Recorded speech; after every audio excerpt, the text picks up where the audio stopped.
The email notification pinged softly, almost apologetically, on the laptop nestled beside a stack of newly delivered manuscripts. It arrived between finalizing a cover design for our prize-winning poet and a call with the distributor in London. Subject: a new chapter, for me. I'm starting over, moving to Aura Beach with my vibrant new partner, Chloe. She's 22 and truly gets me.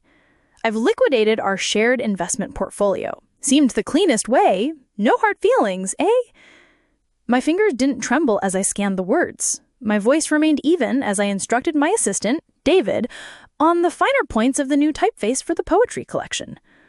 The only indication that my husband of 15 years had just detonated our marriage via an email, complete with a smug A, was a minute tightening around my jaw.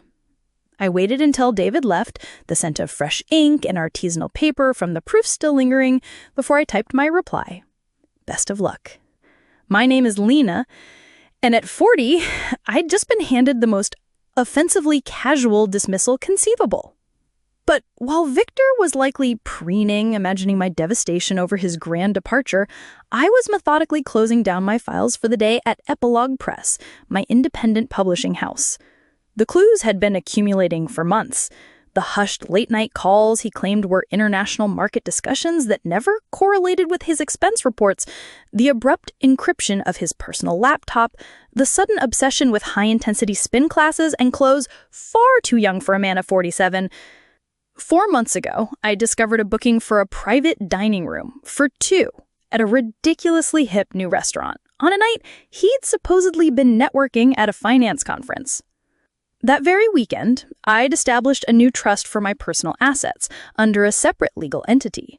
A fortnight later, when he'd casually suggested consolidating our finances for better growth potential, I'd smiled and nodded, all while quietly redirecting my inheritance and significant personal earnings into the new trust. The investment portfolio he just liquidated, it held precisely enough from recent, deliberately modest contributions to lull his suspicions. The bulk of our marital assets, accrued largely from my family's legacy and my business, were already secured, alongside a meticulously compiled digital ledger of every questionable withdrawal and hidden expense he'd orchestrated over the past 18 months. My phone buzzed. Another email, forwarded from my personal account. From Victor. No point in trying to change my mind. Chloe and I are on a flight tomorrow. I'll arrange for my belongings to be shipped. Chloe, the new intern from his finance firm. I'd met her briefly at a dreadful company gala, noted her overly enthusiastic laughter at Victor's stale jokes, the way her hand lingered on his arm when she presumed no one was watching. She was young enough to be his daughter, naive enough to believe she was his destiny. I didn't reply. Instead, I dialed my solicitor, the one I'd put on retainer 3 months prior, for finding charges for a boutique hotel in Aura Beach on a joint credit card I'd almost forgotten existed. It's happening, I said, my voice calm. He's made his move. The injunction paperwork is prepared, Lena, she responded crisply. I'll file it the moment the court's open. Shall we arrange service in Aura Beach? No urgency. Let him enjoy his brief illusion of victory. Another email alert. Victor. I know this is probably a blow. You're not getting any younger, are you? Still, you got your little book business to keep you occupied. My little book business. Epilogue Press, the award-winning independent publisher I'd built from a single ambitious idea into a cultural force, generating significantly more revenue than his stagnant senior analyst position. The company whose financial architecture I had painstakingly firewalled from our joint accounts. A small smile played on my lips as I envisioned the official notices that would soon greet him in his sun-drenched paradise. Let him savor his fleeting triumph. I spent the evening in our townhouse, my townhouse, inherited from my great-aunt and meticulously kept solely in my name, despite Victor's periodic attempts to be added to the deed. Another fortunate piece of foresight. While collating the documents from my solicitor, I stumbled upon our wedding album. Victor looked so different then, before his midlife crisis had twisted him into a desperate parody. Now he favored garishly loud shirts, strained to use Gen Z slang that sounded absurd from a man his age, and meticulously curated a social media presence that screamed insecurity. My inbox continued to fill with his condescending pronouncements. Been orchestrating this for ages. Chloe understands my ambition in a way you never could. You'll manage, perhaps find someone more established. Already informed my parents. They understand, we just drifted. No one's to blame, really. I screenshotted every single one, adding them to the digital evidence file. Let him incriminate himself further. My solicitor would relish his casual admission of premeditated financial maneuvering. The last email before I shut down my computer for the night made me chuckle. BTW, use the Platinum Joint account for our first-class flights and the penthouse suite at the Azure. Consider it a parting token of my esteem. LOL. Perfect.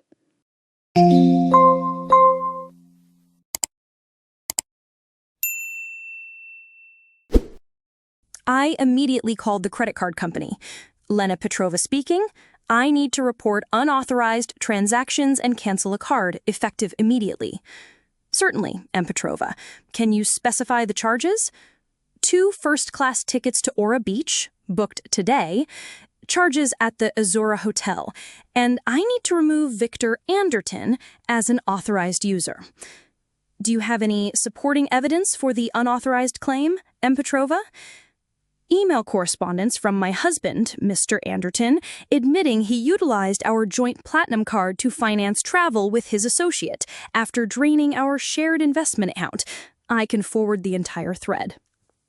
The representative's professional tone barely concealed a note of grim satisfaction as she processed the cancellations. Victor and Chloe would arrive at the airport to discover their luxurious travel plans had evaporated. My phone chimed. Victor, don't worry about the townhouse. I'll let you stay there until you figure out something more modest. I actually laughed aloud. Did he genuinely believe he had any claim to my ancestral home? Had his ego inflated to such proportions that he'd conveniently forgotten whose name was on every legal document? Another chime. And I know Epilogue Press means the world to you. We can negotiate a fair buyout for your half. My half? Of the business I'd conceived, funded, and bled for, while he'd complained about my obsessive work habits and dismissed it as my charming little hobby? I poured myself a glass of vintage Armagnac, the one I'd been cellaring for a truly momentous occasion. This certainly qualified. Tomorrow, Victor would receive a harsh education in property law and the legal distinction of separate assets. But tonight, I would savor the tranquility and begin outlining my next triumphant chapter. Morning brought a barrage of increasingly frantic emails and texts from Victor. What in God's name did you do to the Platinum card? Their airline won't honor our tickets? The Azure Hotel canceled our suite. Respond to me, Lena. I put my phone on silent and headed to Epilogue Press. Friday was our busiest day for manuscript submissions, and we had a launch event for a best-selling historian to prepare. Life and literature moved on, even when your husband absconded with an intern barely out of her teens. Around midday, his mother, Eleanor, called. Lena, darling, Victor told us the most dreadful things about how stifling you've been, how you drove him to this. He says you're being terribly vindictive now, sabotaging his new beginning. I put her on speaker while I meticulously arranged a display of our new limited edition art monographs. Did he happen to mention liquidating our shared investments and charging first-class flights for himself and his associate on our joint card, Eleanor? Silence. Then, well, he implied you gave him no alternative, that you'd become unapproachable. Eleanor, I have his emails. Would you like me to read them to you? Perhaps the one where he boasts about taking the funds? Or the one where he derides my age? Another pause. He did seem unusually callous. I told him that email was quite uncalled for. I appreciate your concern, Eleanor. I've always respected you, but I believe it's best we conclude this conversation.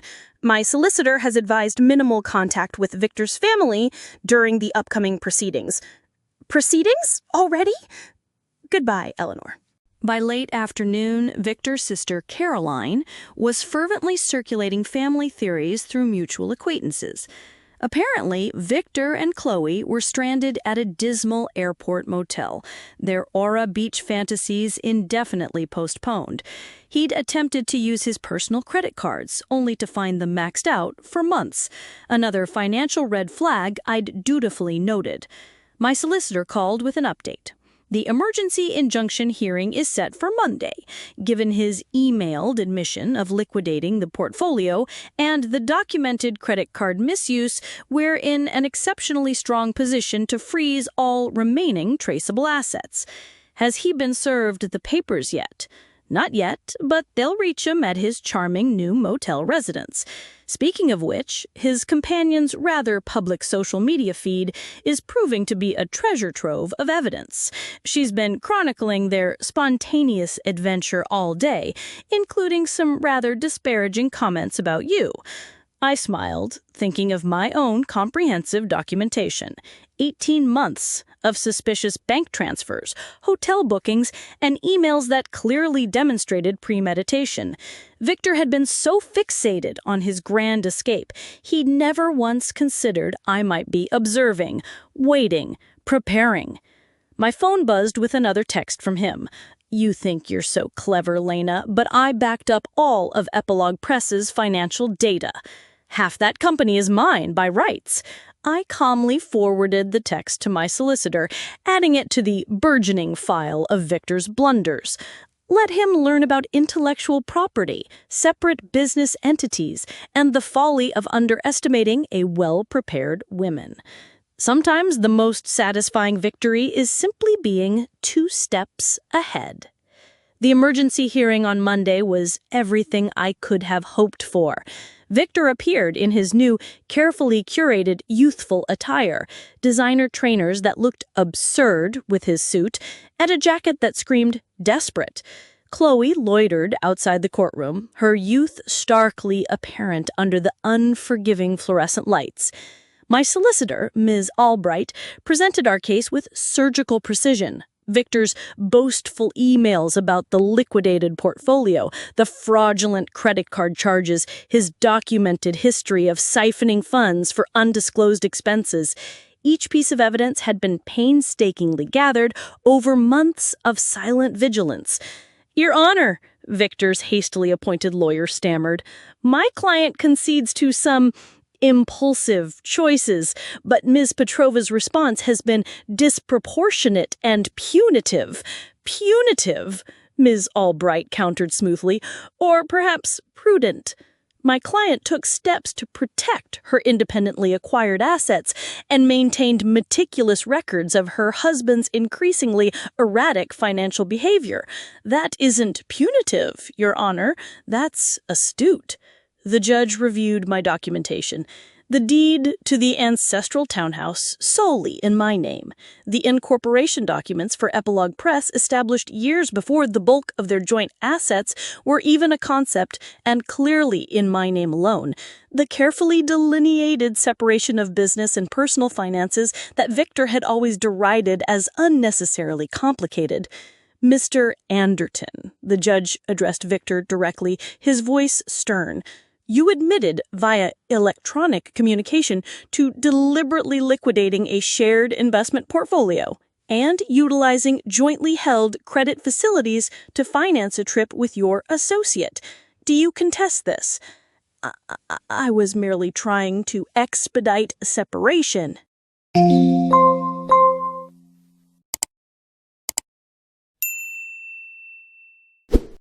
By committing what appears to be financial misconduct, the judge retorted, raising an eyebrow, and you are now asserting a claim to assets and a business enterprise that extensive documentation indicates are distinctly separate from marital property.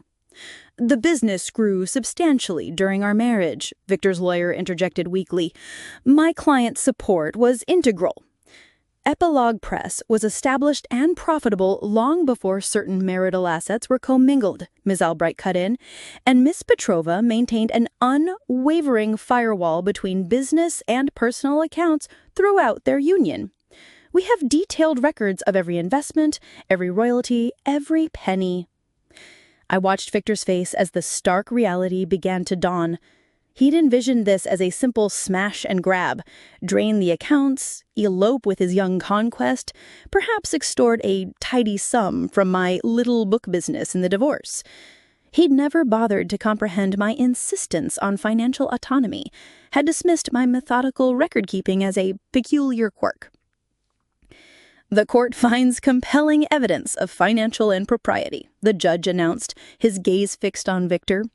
All traceable shared assets are hereby frozen, pending a full financial disclosure and final dissolution. Mr. Anderton is ordered to return any and all funds removed from the shared investment portfolio within 48 hours. But that money's largely spent. We used it for setup costs in Ora Beach. Then I strongly advise you to find a means of replacing it, Mr. Anderton, the judge stated icily. And be warned, this court takes an extremely dim view of individuals who misappropriate joint funds to finance extramarital excursions. Outside the courthouse, I overheard Chloe anxiously questioning Victor about their Ora Beach dream. His mumbled response was drowned out by the decisive click of my heels on the marble floor as I headed back to the publishing house he had never truly valued or understood. The subsequent weeks saw a cascade of increasingly desperate maneuvers from Victor. He attempted to claim that Epilogue Press had been his intellectual concept, that he had secretly invested seed money in its nascent stages, even ludicrously suggested he'd acted as an unofficial creative consultant all along. Each claim was swiftly and comprehensively debunked by my immaculate records. "He's becoming unraveled," Ms. Albright observed during a call. His companion's social media indicates they're now residing in her very small shared apartment. Apparently living on an intern salary and dwindling illicitly obtained funds isn't the glamorous escape he'd envisioned. Victor's family began to reach out, their tone palpably different from their initial judgmental pronouncements. "We had no true idea, Lena," his sister, Caroline, confessed during an awkward phone call. He painted such a convincing picture of himself as the aggrieved party that you'd become cold, dismissive. But then we saw his actual emails, the way he boasted about the money. That's not the Victor I thought I knew. His mother, Eleanor, called again, this time her voice thick with tears. "The things he wrote about your age, about replacing you with someone so young, I raised him to be a better man than that, or at least I thought I had." I let their calls go to voicemail. Their dawning comprehension might have offered some solace weeks earlier, but now it felt like opportunistic rats abandoning a decidedly sinking ship. Epilogue Press, meanwhile, was flourishing, ironically buoyed by a wave of local curiosity surrounding my situation. Discerning readers and aspiring authors flocked to our events and bought our books, often expressing quiet solidarity. My ex tried a similar stunt, thought he'd fleece me in the settlement. Men like that consistently underestimate our intelligence, don't they? My phone still pinged occasionally with emails from Victor, his tone veering wildly between indignant fury and cloying manipulation.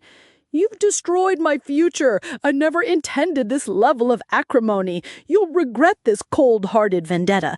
Surely we can come to some private arrangement. Epilogue Press would be nothing without my tacit support." I forwarded each missive to Miss Albright without comment. Let him continue to dig his own legal grave. Through the publishing grapevine, I heard that Chloe was developing serious reservations. Apparently, sharing her cramped living space with a bitter, unemployed man twice her age, who couldn't even afford to take her to dinner, wasn't the sophisticated adventure she'd been promised. The age gap, once thrilling during clandestine hotel liaisons, now felt like a chasm in the stark light of their shared financial precarity. She's been posting a lot of vague quotes about toxic dynamics and valuable life lessons, Miss Albright mentioned during an update, and her relationship status mysteriously vanished from her profile this morning. I almost felt a flicker of sympathy for Victor. Almost. But then I recalled his triumphant after announcing he'd emptied our portfolio, the casual disdain in his comments about my little book business, and the arrogant assumption that I would simply crumble. Instead of pity, a different emotion surged: pride. Pride in my foresight, my quiet resilience, my unwavering ability to protect what I had built while he had so spectacularly misjudged me. The final divorce hearing was a stark contrast to Victor's grandiose fantasies. Gone was the arrogant swagger, replaced by a thinly veiled desperation. Chloe was conspicuously absent. She had reportedly moved on with a colleague closer to her own age, according to industry whispers. Victor had appeared in his old, slightly worn suit, the trendy new wardrobe presumably liquidated to partially reimburse the investment account he'd drained. His lawyer looked exhausted, likely worn down from futile attempts to find loopholes in my meticulously documented financial independence. "Your Honor," Victor's lawyer pleaded, a final desperate gambit. "Despite the clear documentation of separate property, my client undoubtedly contributed to the overall growth and atmosphere that allowed his wife's business to flourish through consistent spousal and moral support. And—" "Moral support?" Miss Albright interjected, her voice like chipped ice, holding up printed copies of his emails. "Like these communications, perhaps, where Mr. Anderton repeatedly belittles Miss Petrova's publishing house as her little book business, or these social media comments where he dismissively refers to it as her charming little hobby?" The judge had clearly heard enough. The final settlement was an exact reflection of my careful preparation and his reckless greed. I retained my ancestral townhouse, full ownership of Epilogue Press, and all my separately held assets. Victor was awarded his personal effects and his aging sedan, which was worth considerably less than the outstanding loan on it. "You've ruined me," he hissed as we exited the courtroom, his face pale. "I'll have to move back with my parents." "No, Victor," I replied, my voice even. "You ruined yourself. I simply ensured you couldn't ruin me in the process." His mother, Eleanor, was waiting by the elevators, her expression grim, ready to escort him to her suburban home, his new residence at 47. The bitter irony of his predicament was not lost on anyone present. The man who had so cruelly mocked my age was now destined for his childhood bedroom, while I returned to oversee my expanding literary empire. "You engineered this from the start," he accused, his voice raw. "You knew this would be the outcome."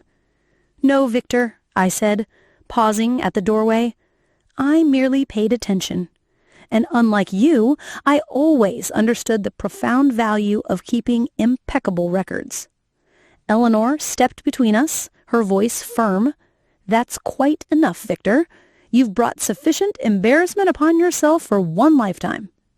As they walked towards the parking garage, I heard her begin, her voice laced with exasperation. "Honestly, Victor, what possessed you? A 22-year-old? Emptying accounts? Sending those vile emails?" I watched them recede, feeling not a shred of animosity, only a profound sense of closure. Victor had arrogantly assumed he was scripting the final act of our story with that callous email. Instead, he had merely triggered the flawless execution of my carefully constructed contingency plans. My phone buzzed, not with vitriolic emails from Victor this time, but with notifications of new manuscript acquisitions and international rights sales for Epilogue Press. Life was indeed moving forward, just not in the direction he had so confidently and foolishly envisioned. 6 months after the divorce was finalized, Epilogue Press had just secured the rights to a highly anticipated biography that sparked a bidding war. The delicious irony was not lost on me. While Victor struggled to piece together a semblance of his former life, the little book business he'd so readily dismissed was garnering international acclaim. I'd onboarded a new senior editor, and our digital subscription service was exceeding all projections. News of Victor's diminished circumstances filtered back through shared acquaintances. He'd apparently tried navigating the dating scene, only to find women his own age distinctly uninterested in a financially compromised man residing with his parents. Younger women, forewarned by the ripples of his disastrous affair with Chloe, kept a wide berth. Chloe herself had, according to office gossip, become something of a cautionary tale within his old firm, her social media now a testament to her journey of self-discovery after a toxic entanglement. His career had also taken a significant hit. His firm's HR department, prompted by anonymous complaints, likely originating from Chloe's circle, had conducted a discreet inquiry into his relationship with a junior intern, culminating in a formal censure and the denial of an expected promotion. That coveted position went to a younger, more innovative analyst, one without a shadow of workplace impropriety clouding their record. He tried to spin it as ageism, Carlene confided during an unexpected visit to my office, ostensibly to discuss a manuscript by a friend, claimed the firm was penalizing him for his vitality in dating someone younger. HR just added his ludicrous complaint to his already bulging file. I was surprised by Carlene's visit, but her demeanor spoke volumes about the extent of Victor's alienation from his own kin. "I know we didn't offer you much support initially," she admitted, her gaze sweeping over the shelves laden with Epilogue Press's award-winning titles.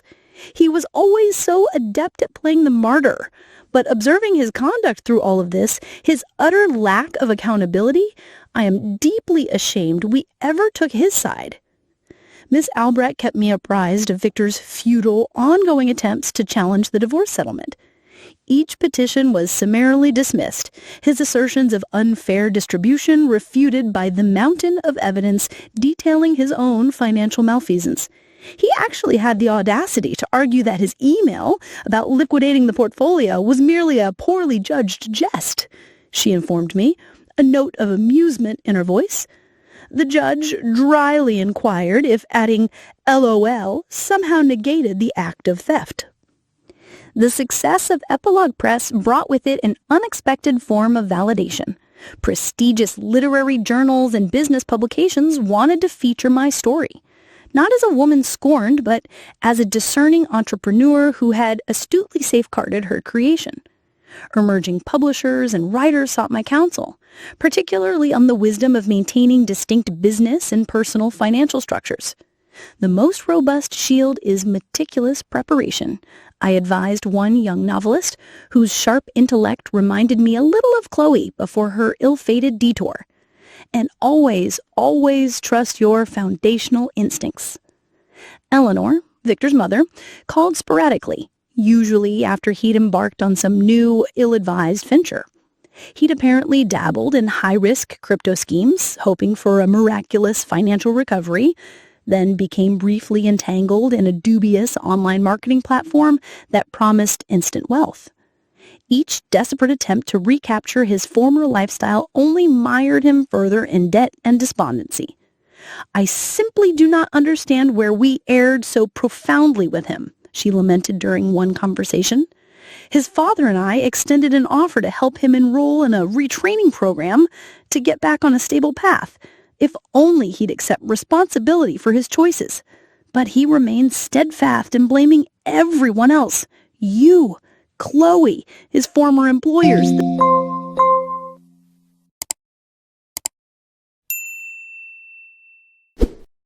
I listened with polite detachment, but maintained a firm boundary. Their family's ongoing saga was no longer my concern. My own life had advanced, filled with exciting plans for a new imprint focusing on translated fiction and a potential partnership with a European arts foundation.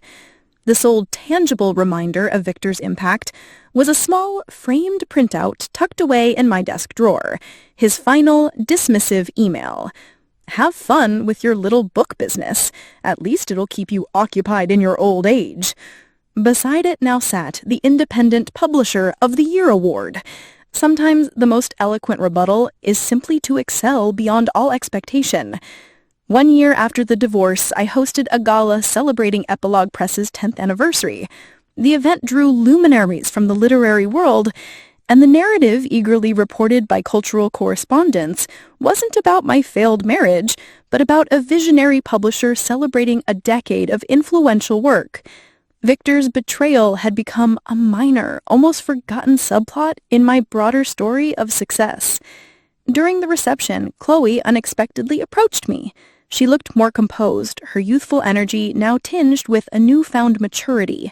She clutched her program tightly. "Miss Petrova," she began, her voice low, "I feel I owe you a sincere apology.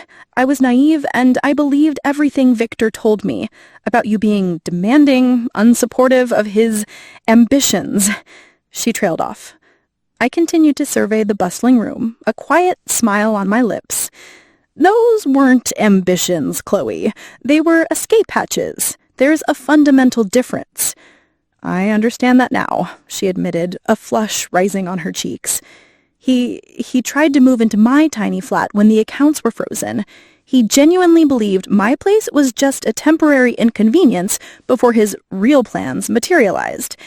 After 2 weeks of him complaining about my lack of closet space and subtly suggesting I should co-sign a loan for a larger apartment, well, I finally grasped what you meant about the distinction between ambition and delusion. I chuckled softly. "Let me guess, he had grandiose visions, but a complete absence of viable funding?" "Precisely," she affirmed, shaking her head. "Everything was on the cusp of working out. Once his phantom investments matured, once he landed that elusive promotion he was never actually in line for, once his speculative digital tokens inevitably skyrocketed in value." She paused. "I'm with someone my own age now. We're both still paying off student debt and share a comically small apartment. But at least we're building something tangible, something real." After she walked away, my new senior editor, a sharp woman named Alistair, murmured, "Was that the girlfriend?" "No," I replied, turning my attention to a promising young poet I'd been cultivating. "That was simply another woman who, like me, eventually learned a valuable lesson about hollow men and their even hollower promises." "Speaking of valuable lessons, Alistair, let's discuss your proposal for that new poetry prize." Epilogue Press had become more than just a publishing house. It was a testament to independence, to the quiet power of foresight and resilience. Aspiring female entrepreneurs frequently sought my advice, and I always underscored the critical importance of protecting their intellectual and financial autonomy. Eleanor called one final time, not to discuss Victor's latest misfortune, but surprisingly to express a measure of gratitude. "You imparted a significant lesson to our family, Lana. A lesson about the dangers of enabling destructive behavior, about the damage done by making endless excuses for cruelty. Victor is still at home, still deflecting blame onto everyone but himself, but we are no longer his apologists. That, in its own way, is your legacy to us, showing us the clear line between supporting a loved one and unwittingly enabling their worst traits." I pondered that unexpected legacy as I reviewed the architectural plans for a new, larger office space for Epilogue Press. Victor had intended to diminish me, to casually trade me in for a younger, more pliable model, and to seize half of everything I had painstakingly built. Instead, he had inadvertently catalyzed my ascent to even greater strength and more profound success. My phone buzzed with an email from Miss Albright. Victor filed yet another frivolous petition to revisit the settlement. The judge dismissed it out of hand and, notably, ordered him to cover all court costs. "Thought you'd appreciate the update." I smiled, picturing him in his childhood bedroom, still furiously attempting to rewrite an ending that had been irrevocably sealed the moment he had so grievously underestimated me. Sometimes the best revenge isn't about settling scores. It's about transcending them. 2 years after Victor's contemptuous email, I stood on the main stage at the Frankfurt Book Fair, invited to deliver a keynote address. The topic wasn't marital dissolution or betrayal. It was building and safeguarding a legacy, the independent publisher in the 21st century. My story had metamorphosed from a private injury into a public inspiration. During the Q&A, a young woman asked about navigating financial discussions with a spouse. "My partner says I'm being overly cautious, that true partnership means absolute financial fusion." "My former husband voiced similar sentiments," I replied, my gaze steady. right up until the moment he attempted to claim 50% of a business I had built long before many of our joint assets even existed. Trust your instincts. Prudent protection is not paranoia. It's wisdom. Epilogue Press had expanded, with imprints in 3 countries, each more successful than the last. The little book business, Victor had mocked, now provided livelihoods for over 50 employees and was regularly featured in international literary reviews. Through diffuse industry connections, I heard that Victor had finally vacated his parents' home, moving into a cramped studio apartment above a noisy garage. He'd been forced to accept a significantly lower-paying role in a small, obscure financial services firm after his previous company had restructured, eliminating his redundant position. His online dating profile, a friend had gleefully shared, still proclaimed him to be adventurous and young at heart, though the accompanying photograph was at least a decade out of date. Chloe, ironically, had become a valued freelance manuscript reader for Epilogue Press. She'd completed her literature degree with distinction and was slowly building her own reputation as a perceptive editor. You were an inspiration, Lena. You demonstrated how a woman can construct something enduring and powerful instead of being sidetracked by superficial charm and empty assurances. I still kept Victor's insolent email. Not on display, but in a private digital archive, a subtle reminder, not of pain, but of the remarkable distance I had traveled. Below it, in my mental archive, was a new file, titled Success and All, the Ultimate Rebuttal. At the 15-year anniversary gala for Epilogue Press, I stood addressing my dedicated team, celebrated authors, and loyal industry partners. The venue was a historic library, a world away from the small rented office where it had all begun. The little book business was now a respected literary institution. Victor's mother, Eleanor, attended, an uninvited but not entirely unwelcome guest. She approached me as the evening wound down, her elegant attire, a designer dress I recognized from one of our published fashion monographs, a silent acknowledgement. "I encountered Victor last week," she said, her voice quiet. "He was at a local diner, reminiscing about his glory days, about the life he felt he'd been cheated out of. He still fundamentally fails to grasp that he didn't lose everything in the divorce, Lena. He willfully discarded it." I thought about that initial email, his casual cruelty, his arrogant assumption that I would disintegrate without him, that I would beg or break or somehow validate his decision through my despair. Instead, I had built something more resilient, more impactful than before. Each new award, each successful book launch, each expansion of Epilogue Press was a testament to what individuals, particularly women, could achieve when they refused to be defined or diminished by the insecurities of others. A promising young editor I'd recently hired, coincidentally also named Chloe, approached with a question about a new digital rights management system I was implementing. As I explained the intricacies, I caught my reflection in the grand, arched window of the library. I saw what Victor had so conspicuously failed to perceive all those years ago. Not a woman aging, but a woman evolving. Wiser, stronger, more resolutely herself, his cruel email had been intended as a full stop, an ending. Instead, it had been the catalyst for a remarkable new beginning, not just for me, but for every author's voice we championed, and for every reader who found solace, knowledge, or inspiration within the pages Epilogue Press brought to the world.